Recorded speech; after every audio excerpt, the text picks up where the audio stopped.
छत्तीसगढ़ में 3000 सहायक शिक्षक लगातार अपने नौकरी के समायोजन की मांग को लेकर तूता धरना स्थल पर धरना दे रहे हैं। इसी बीच छत्तीसगढ़ के पूर्व मुख्यमंत्री भूपेश बघेल का बयान सामने आया है, जिसमें उन्होंने कहा है कि नए साल में युवाओं के साथ सरकार छल कर दिया, वह बेहद गंभीर है। उन्होंने कहा कि परमानेंट सहायक शिक्षकों को सरकार ने निकाल बाहर कर दिया है, जिसमें से 70% से अधिक बच्चे आदिवासी क्षेत्र से आते हैं। सरकार चाहे तो रिक्त पदों पर नियुक्ति दे सकती है। आदिवासी मुख्यमंत्री नौकरी तो दे नहीं रहे, बल्कि नौकरी छीनने का काम कर रहे हैं। और बीएड सहायक शिक्षक जब बीजेपी कार्यालय न्याय मांगने जाते हैं तब उन्हें जेल भेज दिया जाता है। वहीं नगरीय निकाय और पंचायत चुनाव को लेकर भी भूपेश बघेल ने सरकार पर जमकर निशाना साधा है। उन्होंने कहा है कि सरकार ने बहुमत के बल पर चुनाव को आगे बढ़ाने के लिए विधानसभा में संशोधन विधेयक लाकर पारित किया। यह एक देश एक चुनाव की बात करते हैं और स्थानीय चुनाव नहीं करा पा रहे। चुनाव से सरकार डर रही है। आगे क्या कुछ कहा देखिए। और नए साल में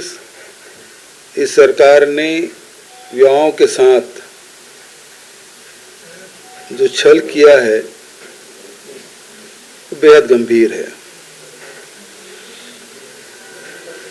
करीब 2897 सहायक शिक्षकों को इस सरकार ने निकाल बाहर किया जो परमानेंट थे। ये कोई दैनिक वेतनभोगी या संविदा भर्ती के नहीं थे, बल्कि इनकी नियुक्ति पूरी प्रक्रिया अपना के की गई थी। क्योंकि ये भर्ती प्रक्रिया हमारे शासनकाल में शुरू हुई और उस समय चूंकि न्यायालय में प्रकरण विचाराधीन था, तो क्लास था कि जो न्यायालय के जो आदेश है वो अंतिम होगा। इसके बाद पिछले दिसंबर के बाद सरकार बदली और उसमें 2 भर्तियां पहले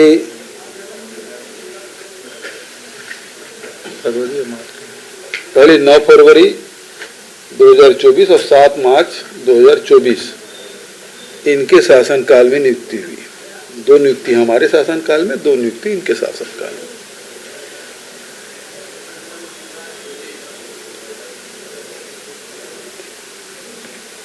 शिक्षकों के पद अभी भी रिक्त पड़े हुए हैं। 33,000 शिक्षकों की भर्ती प्रक्रिया इन्होंने रोक रखी है। पद रिक्त हैं। ये सरकार चाहे तो ये जो 2897 जो शिक्षक हैं उसकी नौकरी को बचा सकते थे, लेकिन ये सरकार नौकरी तो दे नहीं रही है, जो नौकरी मिली हुई है उससे छीनने का काम कर रही है। और ये अधिकांश बच्चे 70% जो शिक्षक हैं वो आदिवासी अंचलों से आते हैं, खासकर बस्तर और सरगुजा से। ये अनुसूचित जनजाति के ही शिक्षक हैं। एक आदिवासी मुख्यमंत्री आदिवासियों को नौकरी तो दे नहीं पा रहे हैं, उनकी नौकरी मिली हुई नौकरी को छीनने का काम कर रहे हैं। अभी कल बच्चे मेरे पास आए थे मिलने। उन्होंने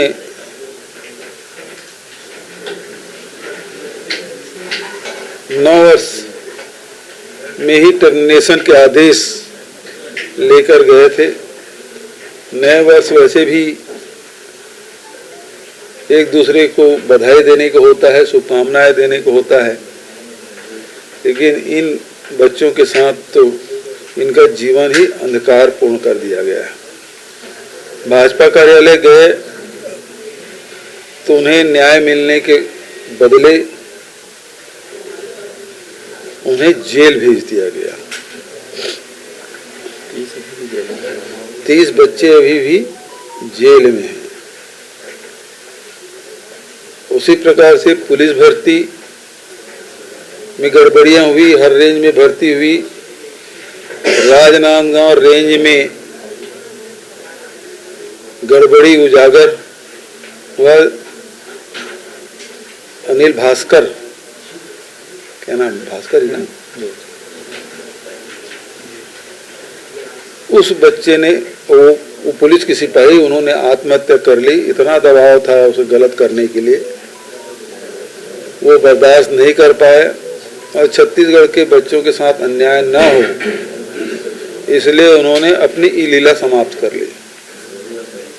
सरकार उसमें लिपापोती कर रही है। जांच करना दूर की बात, केवल परीक्षा निरस्त कर दिया गया है। एजेंसी वही है, प्रक्रिया वही है और वही एजेंसी है जो वन विभाग के कर्मचारियों की भर्ती की गई है, वहां भी उंगलियां उठ रही है। ये जो पारदर्शी सरकार होने का ढोंग कर रही है और बड़े बड़े होर्डिंग लगा कर रखे हैं, ये केवल धोखा है। जिस प्रकार से होर्डिंग लगा है 3100 रुपया एकमुश्त भुगतान किसानों के लिए, ये भी किसानों के साथ धोखा है। 18 लाख आवास, ये भी एक धोखा है। और जो भर्ती प्रक्रिया है उसमें निष्पक्षता होने के जो विज्ञापन के बोर्ड लगे हुए हैं, वो भी एक धोखा है। और मिली हुई नौकरी को छीनने का काम अकेले हिंदुस्तान में ये सरकार कर रही है। नौकरी मिलती नहीं, मिल गई उसे छीनने का काम और दोषारोपण कर रहे हैं कि हमारे शासनकाल में। भाई तुम्हारे शासनकाल में तो हुआ। न्यायालय ने बार बार पूछा कि इनको रखा जा सकता है, आप क्या करने वाले हैं, लेकिन एजी चुप्पी साध ली। इसका मतलब एजी मतलब सरकार के प्रतिनिधि। सरकार अभी भी चाहे तो इन 2897 बच्चों की नौकरी सुरक्षित रखी जा सकती है। ये विष्णुदेव जी क्षीर सागर में, शेषनाग में शयन कर रहे हैं, जागें और बच्चों के भविष्य को सुरक्षित करें।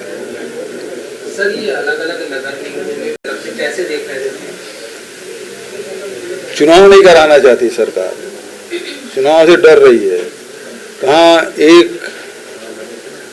देश एक चुनाव की बात कर रहे थे, ये स्थानीय चुनाव नहीं करा पा रही सरकार। तो इससे स्पष्ट है कि संविधान को मानते नहीं और गलत ढंग से विधानसभा में बहुमत के बल पर उसको 6 महीना आगे बढ़ाने का प्रस्ताव पारित कर लिया। ये असंवैधानिक कृत्य इस सरकार ने किया है। जो मूल अधिनियम है उसके भावना के विपरीत जाके इन्होंने प्रस्ताव पारित किया है और अब प्रशासक बिठा रहे हैं। 1 महीने बाद पंचायतों भी कार्यकाल समाप्त हो जाएगा, वहां भी पंचायत सचिव लोग बैठेंगे, वहां भी प्रशासक बैठेगा। ईडी ने कुछ दिन पहले ही